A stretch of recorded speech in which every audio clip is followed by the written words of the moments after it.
I've faced threats you don't read about in newspapers. I've sat across from men who could detonate a bomb with a whispered word. I've worked intelligence operations that ran deeper than the Potomac.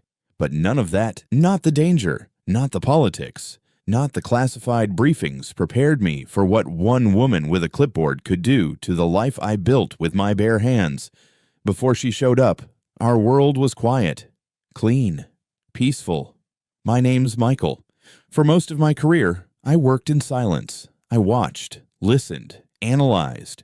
I protected people who didn't even know they were in danger. I didn't carry a badge. I didn't need to.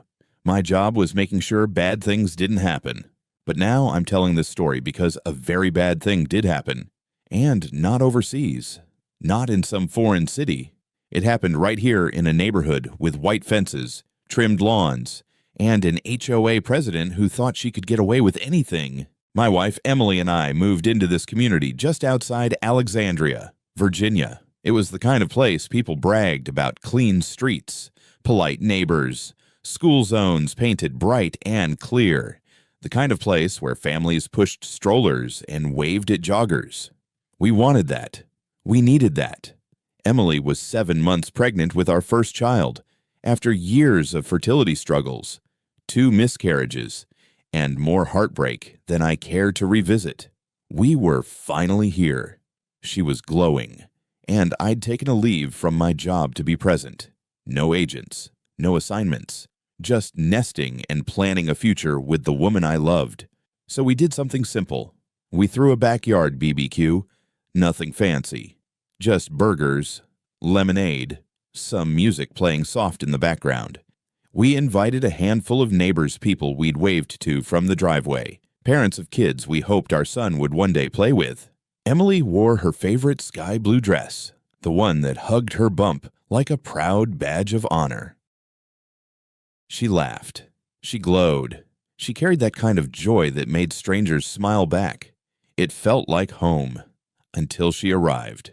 I noticed her just as I was flipping a burger.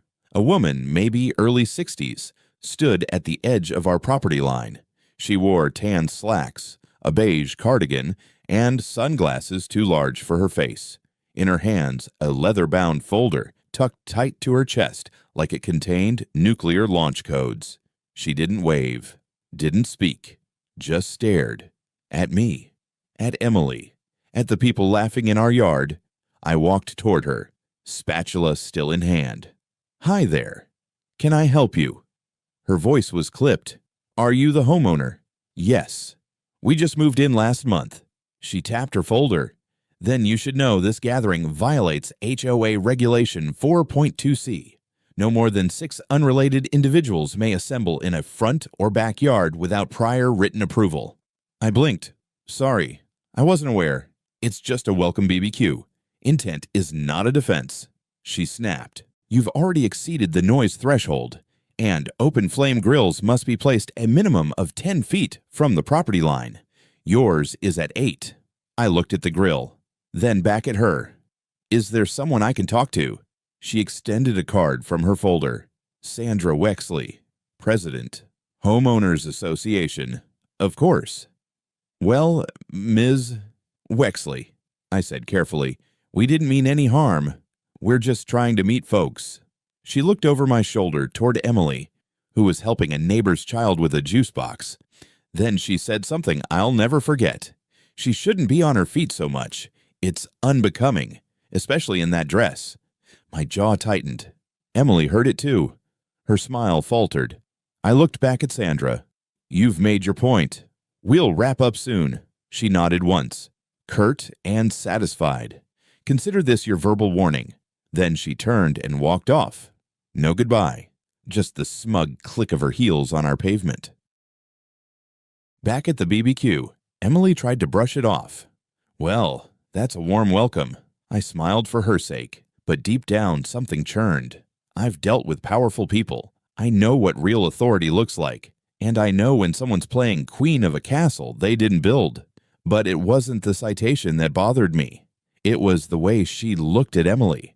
That wasn't enforcement. It was contempt. And that smile she gave us, thin and tight, Like she'd just discovered a crack in our foundation told me something worse. She'd be back, because people like Sandra Wexley don't just issue warnings, they hunt. The first real sign that Sandra Wexley wasn't just a meddling neighbor came 3 days after our BBQ. A letter was taped to our front door. Not mailed, taped. It was folded neatly in a plastic sleeve, printed on HOA letterhead, and signed in tight. Slanted script formal notice of violation, Section 4.2c unauthorized gathering. It claimed we had violated multiple regulations, hosting more than 6 non-household members without HOA approval. Playing amplified music after 6 prune, operating a grill too close to the property line. There was a $125 fine, due in 10 days, with a warning that further disturbances may result in legal escalation or suspension of privileges. I stood on the porch reading it while Emily rested inside with her feet up and a cold towel over her eyes. We'd just gotten through a perfect day with new neighbors, laughter, food, hope, and now this. I felt something twist in my chest.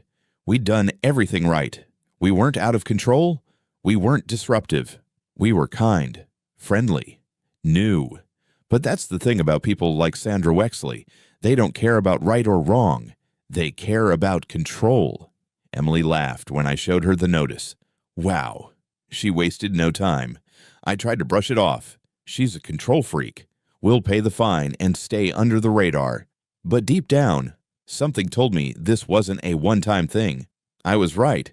2 days later, we received another violation, this time for improper waste bin storage. Apparently, our trash and recycling bins were visible from the curb for 30 minutes longer than the HOA permitted. 30 minutes.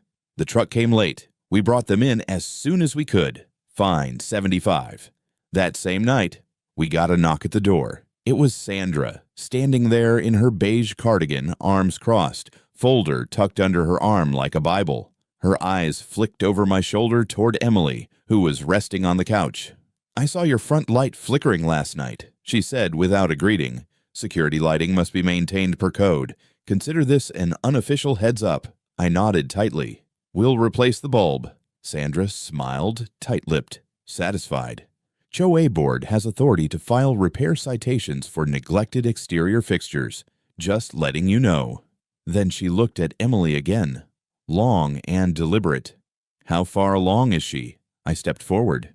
Is that relevant? Her smile sharpened.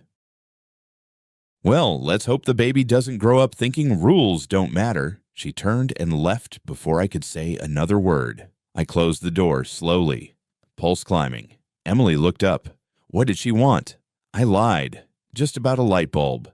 But my thoughts were already racing. The way she looked at my wife, the tone in her voice. It wasn't just a stain. It was something darker, something personal. Over the next week, she escalated. We got a third letter, a notice of landscaping review. Sandra claimed our flower beds were inconsistent with community harmony, citing non-regulation flora and overgrowth. Emily had planted a small row of lavender along the walkway, her favorite scent, calming, comforting during the pregnancy. Sandra took a photo of it and attached it to the violation notice with a red circle drawn in pen. Fine, $50. I walked the neighborhood the next day.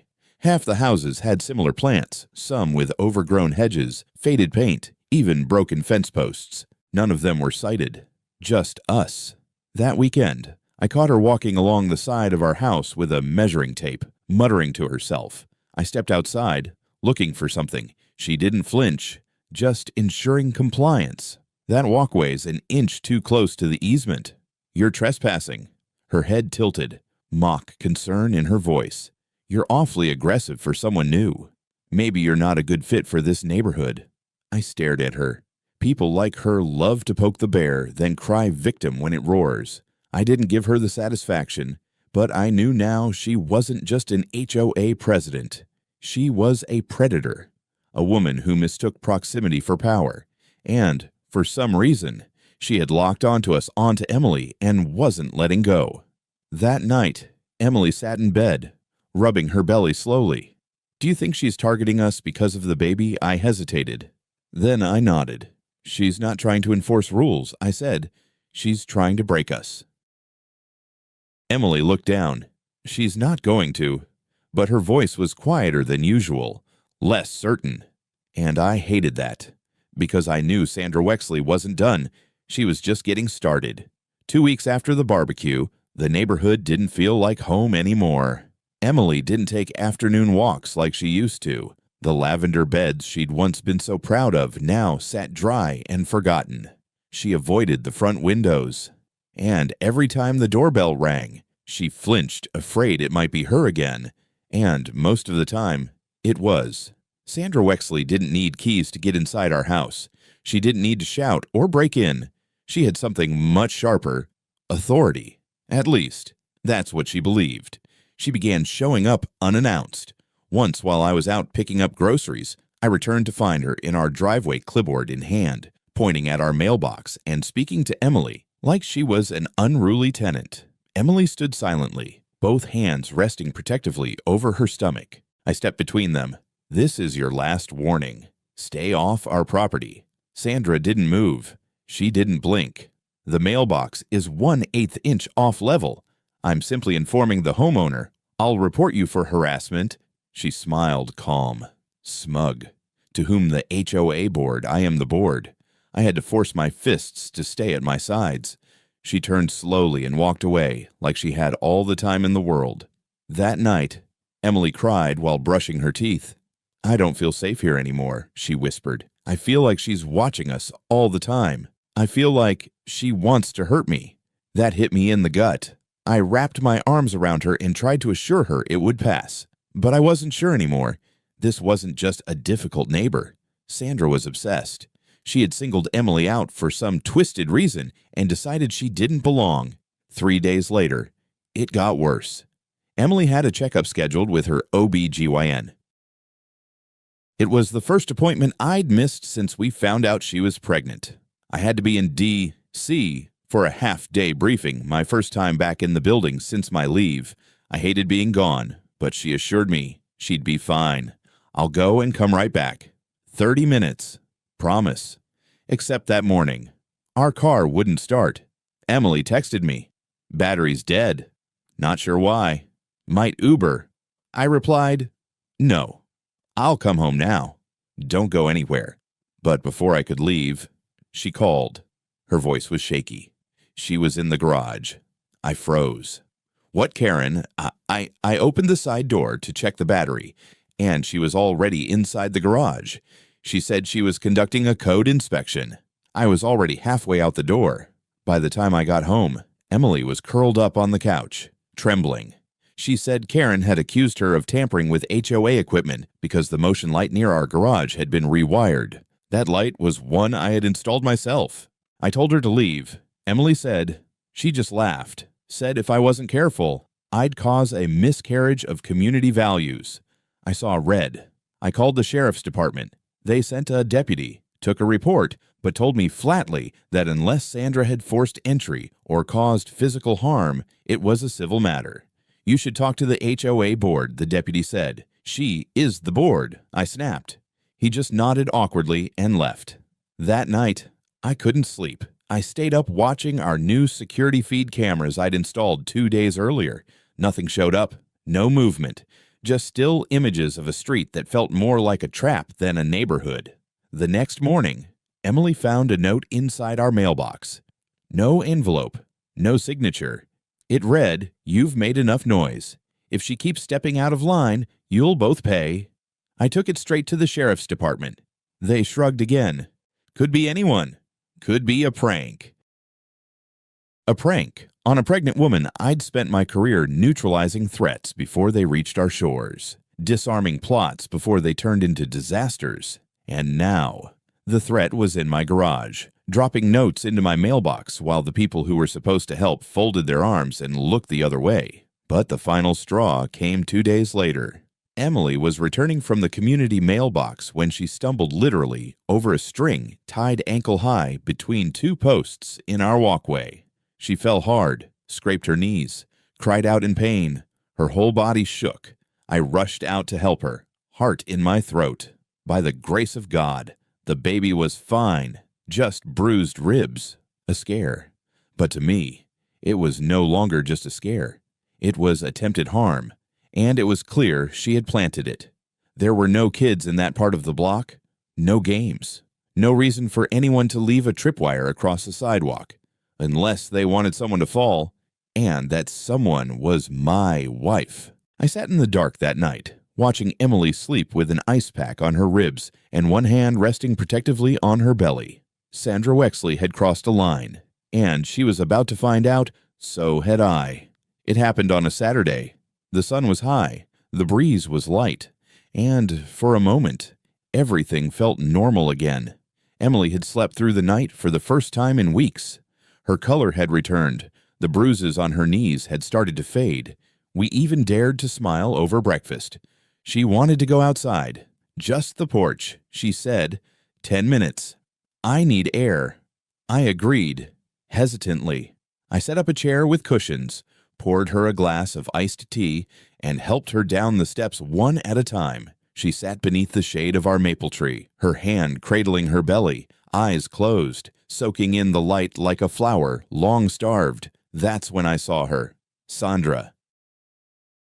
She was standing across the street, beside a hedge, talking to someone I didn't recognize, another woman, maybe mid-40s, who lived 2 houses down. Sandra was pointing toward our porch. She laughed. Then she pulled something from her folder and handed it to the woman. They both looked at Emily, and they smiled. Something inside me snapped. I walked down the driveway, straight toward them. Is there something you need? Sandra didn't flinch. Good morning, Mr. Caldwell. Her tone was syrupy, mocking. The other woman quickly excused herself and walked away. Sandra didn't. She took a step closer. It's such a beautiful day for resting, isn't it? I said nothing. She continued, lowering her voice. Eyes never leaving mine. You really should keep your wife indoors. Sunlight can be dangerous for someone so delicate. Is that a threat? She blinked. It's a suggestion. You wouldn't want her tripping again, would you? That walkway can be so unpredictable. I moved forward, closer than I'd ever let myself get. You're done, I said quietly. Her smile widened. Oh, honey, you haven't even seen what I can do yet. I wanted to call the cops. I wanted to drag her into the street and scream her name until someone listened. But I knew it wouldn't matter, not yet. She still had the power of perception. The HOA title, the years of manipulation and silence. So I walked away. But I should have known she wouldn't. Later that afternoon, I went inside to grab Emily's prenatal vitamins. I was gone maybe 5 minutes. When I came back out, Emily was gone. The glass of tea was spilled. The chair tipped over. My chest clenched. I called her name. No answer. I sprinted down the driveway, around the side of the house, into the backyard, and then I heard it. A groan. A soft, broken sound. It was coming from behind the shed. I ran, and there she was. Emily was on the ground, one arm twisted beneath her, one knee bleeding again. Her eyes were open but unfocused, her breath shallow, her lips split. I dropped to my knees. Emily. What happened? She whispered one word. Karen. I called 911 with shaking hands. Every second felt like an hour. The paramedics arrived, loaded her onto a stretcher, checked the baby's heartbeat, monitored her oxygen. I climbed into the ambulance with her, heart hammering. She clutched my hand the whole way to the hospital. There, in the emergency room, I learned the truth. Emily had been shoved. Hard. There were bruises on her shoulder, consistent with blunt force impact. The doctor said she'd fallen flat onto her side, likely from a push, not a trip. And the baby, his heart rate had dropped during transport. They stabilized him, thank God. But the doctor made it clear any further trauma could trigger premature labor or worse. I sat beside her hospital bed in a fog of rage and guilt. I should have never left her alone. I should have seen it coming. The nurse handed me her clothing, sealed in a plastic bag. Inside one of the pockets was a crumpled slip of paper. It was HOA letterhead. Warning misuse of outdoor furniture. Repeat violations will result in community review. The timestamp was 1 hour before the attack, and the signature at the bottom S. Wexley. I stared at it for a long time. Then I stood, and I made a call. Not to the sheriff, not to the HOA board. I called someone who owed me a favor, a man who worked in the office of Inspector General, because the gloves were off now, and Sandra Wexley had no idea who she'd just picked a fight with. I didn't leave Emily's hospital room for 3 days. Not once. I sat beside her bed in a plastic chair that creaked every time I shifted. The fluorescent lights buzzed overhead, and the steady beep of her monitor was the only sound that kept me grounded. The doctors told us she needed to stay under observation. They'd managed to stabilize the baby's heart rate, but Emily's blood pressure remained volatile. The trauma had shaken her body. Her spirit, too. She didn't speak much. When she did, her voice was distant. Do you think she wanted to kill the baby? I didn't know how to answer that, because the truth was, yes. I think Sandra Wexley knew exactly what she was doing, and I think she wanted Emily gone, out, removed, erased from her perfect little HOA postcard of a community. The hospital filed a mandatory report with local law enforcement. A deputy came by young, polite, uncertain. I told him everything about the citations, the trespassing, the notes, the tripwire, the shove. He nodded sympathetically, took notes, and then said it. Unfortunately, unless there's a direct eyewitness or clear video footage, it's going to be hard to pursue charges. I stared at him in disbelief. You mean to tell me she can assault a pregnant woman in broad daylight and walk away? He raised his hands. Sir, I'm not saying she's innocent. I'm saying we need more than suspicion. We're building a case, but we have to follow due process. Due process? That phrase echoed in my mind like a taunt. I'd spent 20 years living by it, teaching it, enforcing it. And now, sitting in a cold hospital room next to the woman I loved, hooked up to wires and machines, I felt betrayed by it. I looked over at Emily, her eyes closed, face pale against the pillow. A bruise was forming beneath her cheekbone. Her lips were dry. Her hands trembled when she reached for her water. She'd been so strong, but now she was broken, and I couldn't protect her. Not with laws, not with procedures, not with words. That night, I sat in the hospital chapel. It was empty, quiet, dim. I didn't pray. I didn't have the words. I just sat there and thought about all the things I'd seen in my career, men who used fear like a weapon, people who hid behind systems to do harm, governments that claimed ignorance while silencing the vulnerable. And I realized Sandra was no different. She didn't need an army. She had authority, a title, a neighborhood afraid to speak. That made her dangerous. And me, I wasn't afraid of her, but I'd been holding back too long. I hadn't told Emily who I really was when we first moved here, not the full story. She knew I worked federal intelligence. She knew I used to run audits on internal agencies. But she didn't know I'd once led the National Threat Assessment Division for the Department of Homeland Security. She didn't know how many secret investigations I'd overseen, how many fraud rings I'd dismantled, how many arrogant bureaucrats I'd watched crumble under the weight of their own misused power, because I'd buried that part of me when we lost our second baby. I didn't want to be a weapon anymore. I wanted to be a father. But now I had no choice. Sandra had crossed every line. She didn't just threaten my family. She touched them. She made my wife bleed. And that meant this was no longer about HOA rules. This was about justice, the real kind, the kind that doesn't show up in a patrol car, the kind that doesn't knock. It breaks the door down. I left the chapel with one mission. I wouldn't yell. I wouldn't threaten. I would build something.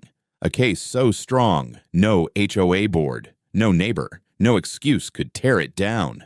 Sandra thought she knew who she was dealing with. A quiet man, a tired father, another face in the cul-de-sac. But she had no idea what I was capable of. And I wasn't going to warn her.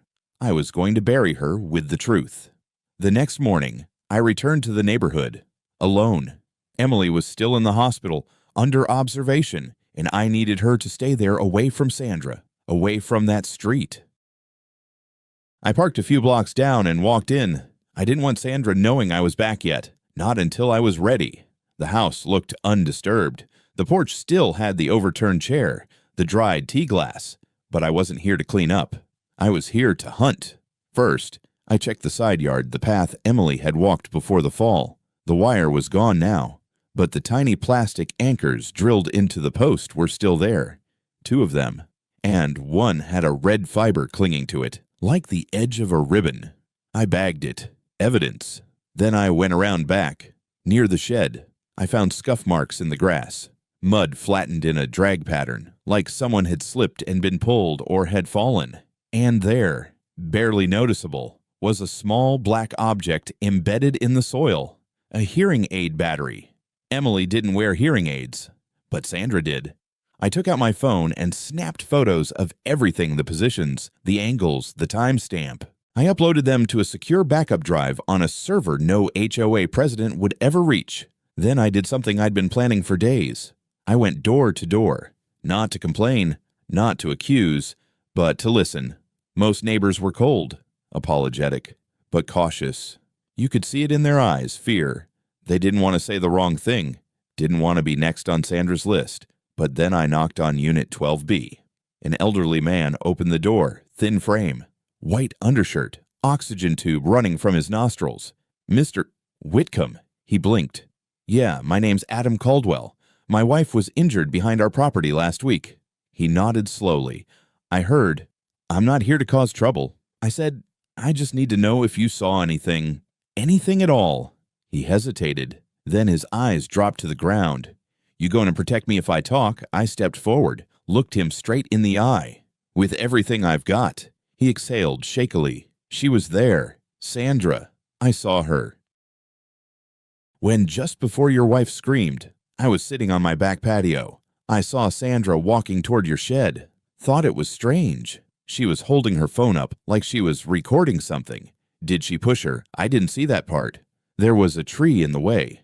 But 2 minutes later, I heard your wife crying, and Sandra ran off around the other side fast, like she knew what she'd done. Will you say that in a statement, Mr. Whitcomb looked terrified. I'll write it up myself. I added, you won't be in the spotlight, but if you stay silent, she'll keep doing it. He nodded slowly. Write it. I'll sign it. It was the first crack in her armor. And I wasn't done. That evening, I pulled the footage from the camera I'd installed behind the shed, a motion-activated trail cam buried in the garden soil, camouflaged, nearly invisible. I'd put it there 2 days before the attack, just in case. And what I saw on that feed made my blood boil. It wasn't a full view. Sandra must have known about the main security cameras and avoided them. But she hadn't seen this one. It caught her lower body, her shoes, her shadow, and her voice clear as day.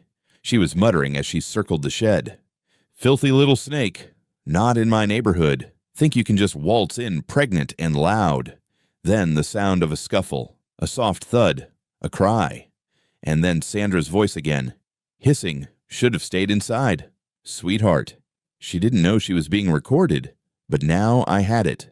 Audio, video, a witness, physical evidence, and I had one more piece to collect. At 10:47 that night, I sent a secure message to a friend who worked in the Federal Auditing Division, someone with access to cross-agency financial records. I gave him one name, Sandra Wexley, and a question: has she ever received government funding or made property claims outside her salary range? His reply came 30 minutes later. Oh man, you're gonna want to see this. Sending file now. The PDF was dense, dozens of flagged entries, multiple addresses, duplicate reimbursements filed under different HOA umbrellas in 3 counties. Sandra wasn't just a tyrant, she was a thief. She'd been abusing HOA funds for years, rerouting them through shell maintenance firms she contracted, billing residents for services that never occurred, and funneling the money into a fake landscaping business registered under her nephew's name. She thought she was untouchable. And now, I had everything I needed to expose her, not just for assault, but for fraud, for criminal conspiracy, and maybe, just maybe, jail time. I closed my laptop, stood in the dark, and looked out of the window toward her porch.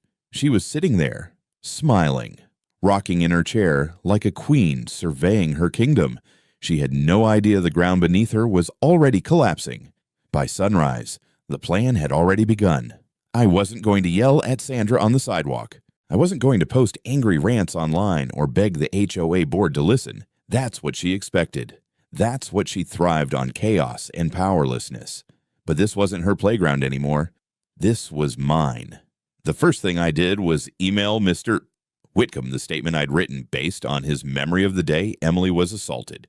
He read it, corrected one date, and signed. I notarized it through a federal records contact. That alone would have been enough to raise eyebrows, but I wasn't aiming for eyebrows. I was aiming for handcuffs. Next, I compiled everything I had: photos, timestamps, voice recordings, screenshots of HOA citations with identical formatting from 3 different neighborhoods across the state, all traced back to Wexley Property Management, a company that only existed on paper, but I knew how to follow paper. I reached out to an old contact at the IRS, Marcy Ortega. Back in 2017, we'd worked together on a multi-million-dollar fraud case involving embezzlement of retirement funds. Marcy had a photographic memory and zero patience for corruption. I sent her a short message: need a forensic sweep on Wexley Property Management, LLC. Multiple HOA overlaps, possible shell. She replied within 20 minutes, "You just made my week. Pulling tax filings now.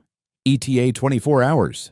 While Marcy dug through numbers, I focused on Sandra's Kingdom, the neighborhood. I printed flyers and slid them into doors after dark. Each flyer read, "Do you know where your HOA fees go? Do you know who approved the last landscaping contract? Do you know what happened behind 412 Birch Lane? No accusation, just questions." And that was all it took. The next day, I noticed something strange. Neighbors were stopping at our mailbox, not to complain, to look, to think, to wonder. That afternoon, I received a knock at the door. It was Jessica, mid-30s, mother of 2, lived across the cul-de-sac. "I saw your flyer," she said. "I think I've been paying for pest control I never received." Then came Greg, a landscaper Sandra had fired last spring. She said I violated HOA code because I mowed diagonally. Next week, she hired her nephew's crew, and I haven't seen them do a damn thing since. By that evening, I had 7 people willing to write statements. I compiled their claims, scanned and sorted them. Then I called the county clerk's office, and I filed a formal petition for a special audit of the Oak Hill Estates Homeowners Association. The next day, the HOA board, Sandra's hand-picked inner circle, received notice of the petition. I knew they'd panic, but I also knew that not all of them were loyal to her. Sure enough, by that night, I got an anonymous email from a burner address. Subject line: "You're not the only one watching her." Attached was a video file. It showed Sandra, in broad daylight, placing the warning notice into our mailbox. She looked over both shoulders, reached in, and pushed it behind the stack, tampering with federal mail. A felony. I smiled for the first time in weeks, but I wasn't done. That Friday, I got the call from Marcy. Her voice was lit up with excitement. Bingo! Wexley Property Management filed 0 income taxes for the past 3 years. Meanwhile, HOA records pulled from your neighbors show deposits totaling over $94,000. It's a shell company. She's been laundering HOA fees. My heart raced. "We're opening a case," she said, "but it'll take weeks." "I don't have weeks." She paused. "Well, there's something you can do to accelerate it." She explained how to file a whistleblower tip directly through the Department of Housing and Urban Development and the Office of the Inspector General using my federal clearance credentials. As a former DHS Threat Assessment Division Chief, I had just enough residual access to bypass the red tape. That night, I logged in through a secure portal. I submitted everything. Then I sent an official complaint to the State Licensing Board for HOA administrators. And finally, I called a local news station, not the big city ones, a small one, quiet, hungry. I told the reporter, "You're going to want to be on Birch Lane Monday morning." When I hung up, I stepped outside with a mug of coffee and stared across the street. Sandra was watering her roses, still smiling, still smug, still certain she had us all under her thumb, but by then, her hands were full of poison. And justice. It was already blooming in her backyard. Monday morning started like any other on Birch Lane. The sprinklers clicked on at 6:30. The trash bins clattered at the curb. Sandra's flag waved neatly from her porch like she was the mayor of a town she owned. She was wearing a pastel pantsuit that day. Pink. Pearls at her neck. Clipboard in hand. She moved from mailbox to mailbox like a queen on inspection. I sipped my coffee from the porch. Emily was home now, recovering slowly. Her belly was still bruised, her sleep restless, but the baby was holding on. She sat beside me, bundled in a blanket, her eyes locked on Sandra like she was watching a wolf circle the barn. "You ready?" I asked. Emily nodded once. "Let's burn it down." At 8:02 a.m., 2 unmarked black SUVs pulled into the cul-de-sac, followed by a local news van and a white sedan marked Office of the Inspector General, Federal Oversight Division. Sandra's face dropped before the first agent even got out.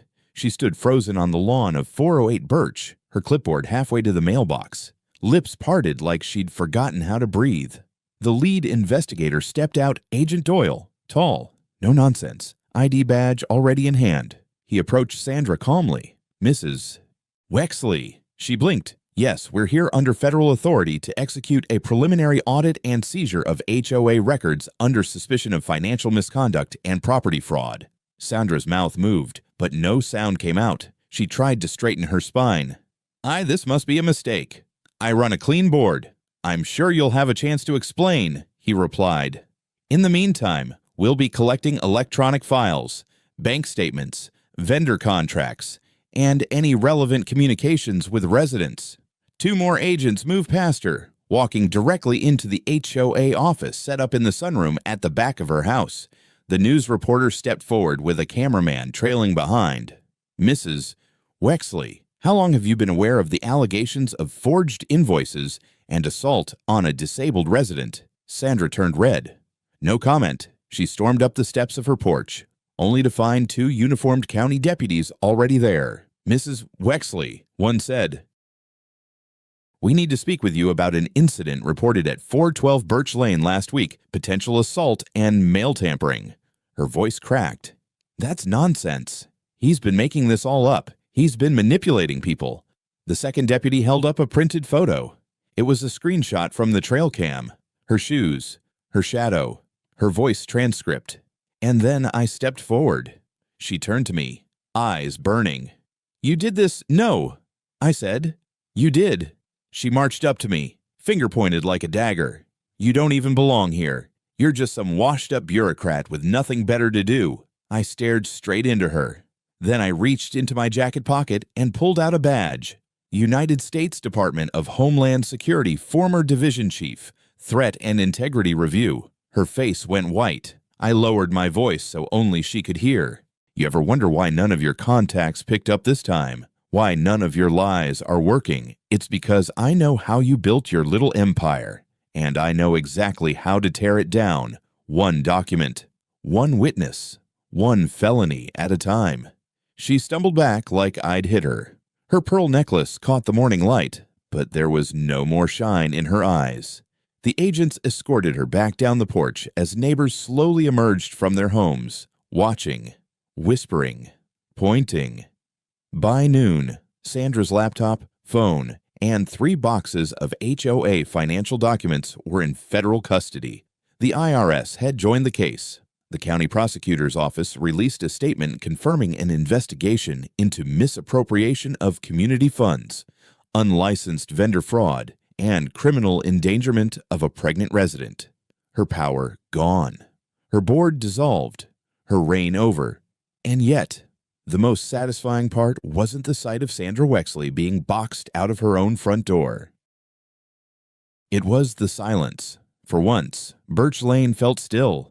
No rules barked from clipboards, no cameras hiding behind bushes. Just quiet, just peace, the kind we hadn't known since the day we moved in.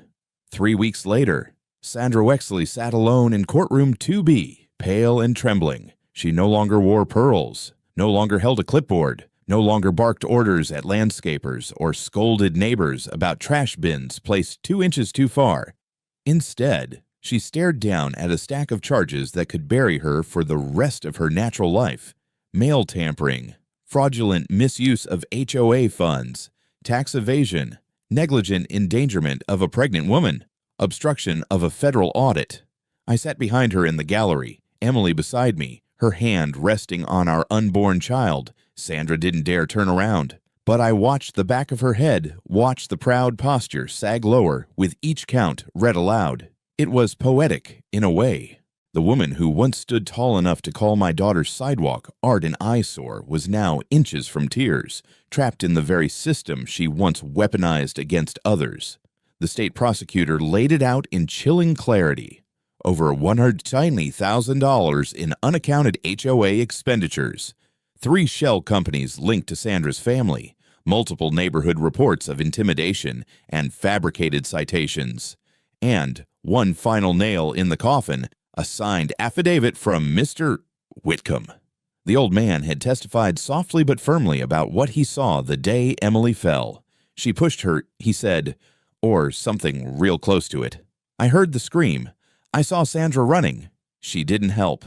The courtroom was silent. Even the defense attorney seemed to shrink. When the judge denied bail and ordered Sandra to remain under supervised custody pending trial, a wave of quiet relief rolled through the room.